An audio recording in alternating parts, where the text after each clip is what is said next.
അപ്പം ഞാൻ മുമ്പ് പറഞ്ഞില്ലേ, പഴയ കാലത്തെ ആൾക്കാർ ഒരു 11 മണിയാകുമ്പോൾ നല്ല കുത്തരിച്ചോറിൻ്റെ കഞ്ഞിയോ എന്തെങ്കിലും ഒരു ഉപ്പേരി, ഇതിപ്പോൾ നല്ല കുത്തരിച്ചോറിൻ്റെ കഞ്ഞിയും കൂർക്കൽ ഉപ്പേരിയും നല്ല ചമ്മന്തി, പൊടിച്ചമ്മന്തി ആട്ടോ. നോക്കിയേ, ഇവിടെ ഞാൻ പറഞ്ഞ ഞാൻ വീട്ടിലേക്ക് അച്ഛന് സുഖമില്ലാത്തപ്പോൾ വീട്ടിലേക്ക് വന്നതാട്ടോ. അപ്പം എൻ്റെ അച്ഛനും തന്നെ എൻ്റെ അച്ഛമ്മയും അച്ഛനും ചെയ്യുന്ന അതേ രീതിയിൽ തന്നെയാട്ടോ പോണ.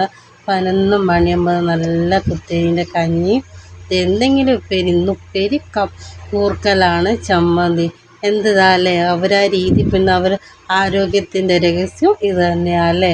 നമ്മളെ മാതിരി കുറേ രാവിലെയും തന്നെ അങ്ങനെയൊന്നും ഒരു ഫുഡ് കഴിക്കില്ല, ഇച്ചിരി എന്തെങ്കിലും ഒന്നേ ഉള്ളൂ. ഇപ്പോൾ ഈ 11 മണിയാകുമ്പോൾ നിങ്ങൾ കഞ്ഞി. സത്യം പറഞ്ഞാൽ എനിക്കിതൊക്കെ ഭയങ്കര ഇൻട്രസ്റ്റഡാണ്. നമ്മളൊരു പനി വന്നാൽ പോലും എന്തൊക്കെ പറഞ്ഞിട്ടാ ഇച്ചിരി കഞ്ഞി കുടിക്കുക. സത്യം പറഞ്ഞാൽ നമ്മൾ പിള്ളേർക്കൊന്ന് കഞ്ഞി എന്ന് പറഞ്ഞ സാധനമേ കണ്ടുകൂടാ ഇപ്പോഴത്തെ മക്കൾക്ക്.